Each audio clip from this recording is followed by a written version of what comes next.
Good evening, I'm Emily Carlson. And I'm James Gaddis in for Joe Vigil. You've heard from the governor and seen the damaging report about the mishandling of sexual assault victims in the Alaska National Guard. The report from the National Guard Bureau Office of Complex Investigations found that the Alaska National Guard improperly documented sexual assaults, failed to refer victims to advocates, and breached confidentiality. Tonight, for the first time, hear from a victim about what she calls the ridicule and frustration of trying to report a crime to a commanding officer. Now, we've concealed her identity at her request because she still works within the Alaska National Guard and is afraid of being re-victimized.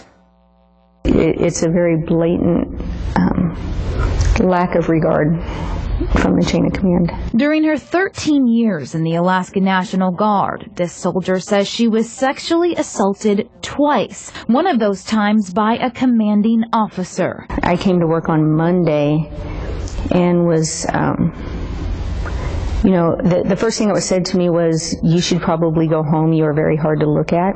We'll call her Jane Doe to protect her identity.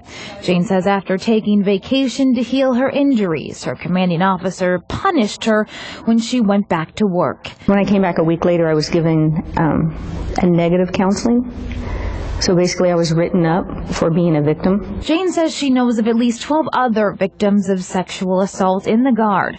All of them, she says, ran into the same problems. Every time they asked for help, they were refused, or even worse. If you report something, you're either going to be, they feel like they're re-victimized by the command.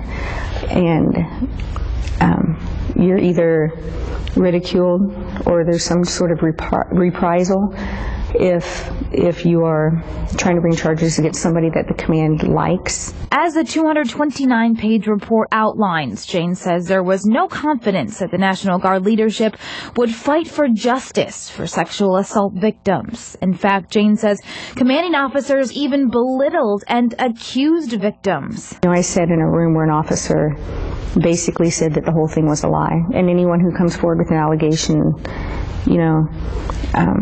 is lying, and it's not, they're just making it up. Jane says she's still in the Guard today because most of her fellow soldiers are good people. She hopes her experience shines a light on what's broken and hopes that one day the Guard is a safe place for all soldiers. I've actually helped enlist people into the Guard, but I would tell my own daughter that now is not the time to join.